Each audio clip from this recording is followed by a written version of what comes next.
Hi, everybody. Welcome back to Traveling Pathways. My name is Heather, and I just have another story I wanted to share. This was about a river trip I decided to take, and I'll give you a little backstory on it before I start reading the entry. It's actually a journal entry, and I'm just going to open that up and share. I will omit some names and things like that, but yeah, so back in 2020, 2020 was wild. I know a lot of people didn't have jobs. Their jobs have been taken away, things like that. And mine was insane. At one point, I remember my boss asking me how did you work it was over 100 hours of overtime in a 2-week period. And I'm like, I literally pretty much think I slept at my desk. I worked from home, so I would get up and anyway, it was pretty wild. I mean, the amount of work that we had was a lot, and I really poured myself into that. And then I just really, by the end of that year, I was like, what am I doing? And that is a things at that point. Like, I had already kind of started on a spiritual path, but this was when I really started to wake up big time, and I started to really look at the way I was treating myself and all these things. At this point, I weighed close to 300 pounds. I'm 5'1", so that's a lot of weight on this body. And I was carrying around so much. In fact, I was carrying around everyone's crap that I thought I needed to carry. And it was a lot. By the end, like I said, by the end of the year, I decided I need to make some shifts for myself. The company that I was working for was really, I mean, we didn't even get a Christmas bonus. It just was I just really realized who am I working for? All these things started to come to light. And I changed the company I worked for. I actually went back to a company I knew was a lot more respectful of their employees and stuff. And I started a health journey. I started with a company that was helping me manage what I ate and all these things. I started to, actually at this point, this was when I started to drink less and all those things, and really poured myself into exercise, which was fabulous. If you listen to my other posts, I also became my way of numbing rather than the alcohol so much, right? Anyway, but I started on this path. With that, I recognized how much energy I was putting towards other people, like blaming other people for me not having a life, if that makes sense. Them not being available, other people not being able to do things with me, and so I didn't do anything, And at this point, this is where, when all this, I started to wake up, and I was like, if I'm going to live a life, I am going to live my life, not because other people can be there, not because they want to be a part of it, not any of these other things, other than it is something I want to do. And about this time, I had started on this health journey. Things were shifting. And about this time, I got an email from a company that I had done a river trip with the boys like many years before. And I get this email, and it was talking about the opportunities that they had, the rafts, what they were doing that summer. And there was one that really stood out to me. It was about like wild women and yoga. It was great. It was wild. I want to say it was like wild women yoga. I don't remember, but anyway, or wild yoga. I don't know. Anyway, I read that. I asked a few of my friends if they could go, and nobody could commit. And at that moment, I thought, you know what? I'm going to live my life. I'm doing this. And I booked it by myself. And this really, I had done a few trips by myself, but this really was a huge shift for me at this point. And I booked the trip. And I thought, I'm going to have lost a lot of weight by the time I go, all these things. Because the trip was in June. It was the beginning of June. So I continued down my path, start opening my mind to many different things, starting to dive into the shadows of my existence and start to look deeper into what all of the experiences were and what they were trying to teach me and show me and all of it, right? As we do. And anyway, I go on this trip. I was nervous. I went down by myself. And I ended up in this group. I was the only one who was traveling alone. But there were like these, it ended up being like three or four or five other older couples. And then a couple, then a woman probably about my age and her daughter. And that was it. It wasn't a big group, and it was completely led by women. It was so cool. These young women, they were so strong and so, anyway, it was incredible. And I'm pretty sure I talk about this, so I won't go too much into that, but it just was amazing as the Ava girl. Anyway, so here's my reflection on it. There were so many synchronicities that came together, so many signs and messages and everything. And that's why I want to share this, because I feel like there's so many times in life we, just get going. We don't, and we don't pay attention. We just don't. But always when we stop and just kind of listen, how deeply these messages can come through. So I'm going to read this. I wrote this on June 10th, 2021. That was just after I got back. And it's just reflecting on my river trip. Magical, transformative. It's never too late to live your life. Listen to the call of nature and go there. Listen to the animals and the insects and the trees and the sand and the water and sky and stars and clouds and moon. Hummingbird telling me everything is okay. Grammy passed, but all is okay. I am where I need to be. I know I am where I need to be without a doubt. Magpie letting me know Holly is always close by, proud of me. Holly is my sister who had this stroke only 18 months before this, and that was highly transformative within our family. Waking early to see the orange glowing crescent moon, barely a sliver in the deep blue hue of the night sky, just bright enough that only the moon is present, no stars in between the canyon walls. Female deer calmly eating grass in the little meadow 30 feet from me.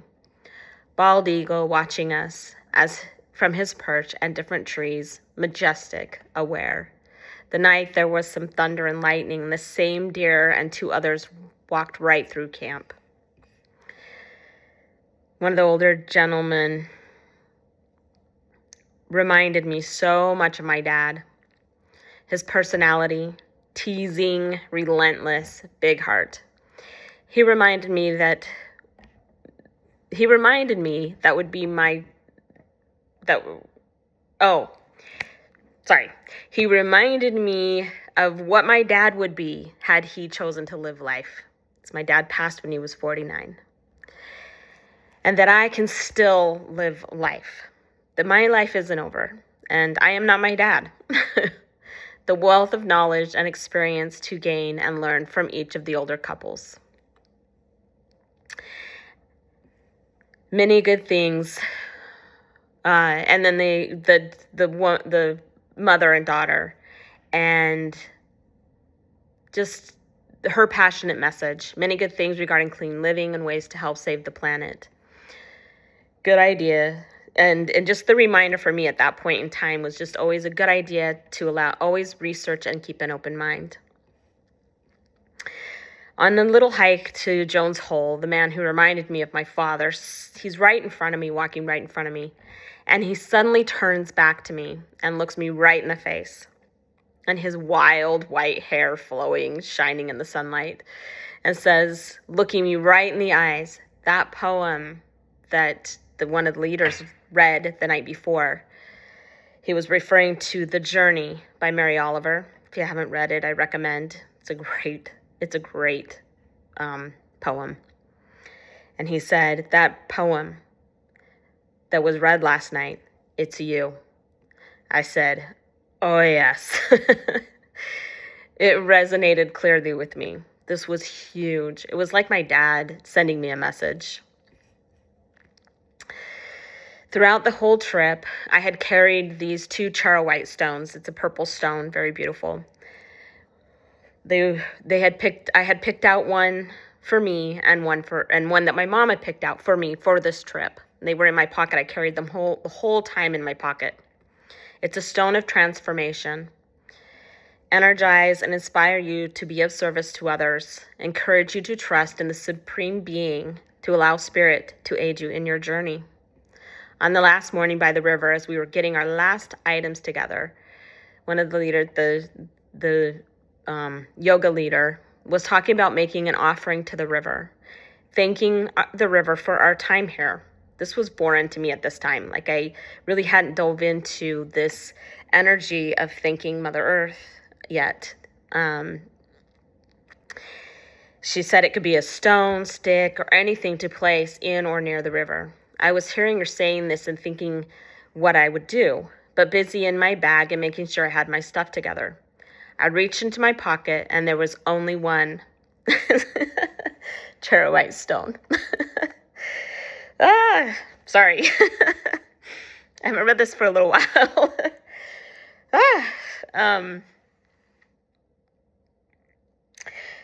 I had kept these stones with me the whole time, and as we were leaving,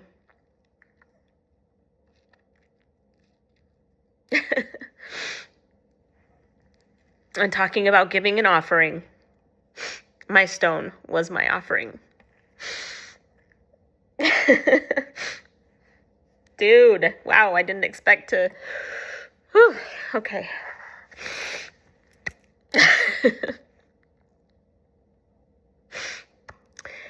Talking about giving an offering, my stone was my offering. I left part of my transformational journey there at the river.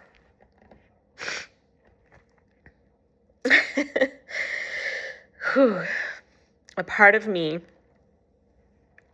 that will never be the same as before the trip, and forever a deeper, happier soul is found, emerged, so much more alive, ready to live my journey. From the poem, Mary Oliver, determined to save the only life you could save. Doing yoga, being in the moment, the guide said, feel your guide giving you a full body hug from behind. I could feel it. Immediately feeling that I am not alone. We are not alone. Be present, listen. Good things are happening, and I can be there to bring good to those I encounter. Calmness, patience, and love. Always lead with love. Yeah. I write a little bit about the women. I'll just tell it briefly as I kind of talked about them, but I write a little bit about these women that we went through Lador Canyon, Gates of Lador. It was incredibly beautiful. But these three women rowing the boats, navigating the rapids, making all the food, setting up and taking down camp. Just amazing, amazing. I could see them, like when I would watch, because we didn't row. The women or these girls were rowing the rafts. But watching them navigate, like getting all intense and it was just incredible. It just, I was really proud of them. I'm very proud to be a part of that. Trust the journey. Trust the journey. What pathways are you traveling that you don't even realize? Maybe stop for a moment and just listen and look for the synchronicities and the signs, because they're there. They always are. They always are. Yeah, they always are. This was a beautiful beginning, really. I mean, like I said, I had kind of started on this path, but this moment, this journey, this week-long adventure really helped bring me into myself and feel what that feels like, so that I could find it more and more as I move throughout life. And from there, it would be a couple of more years of transitioning, moving out, getting, releasing, so I could be in a spot to actually embark on my own nomadic journey and start that path. That would happen in May of 24. So, and there was a lot of healing, beautiful healing that happened in between there. So, tell me about some of your things. I'd love to hear in the comments anything that you have to share. I hope this resonated in some fashion, and just, I'm happy to share these stories. I've got lots, and happy to bring you along the journey with me. Sending so much love.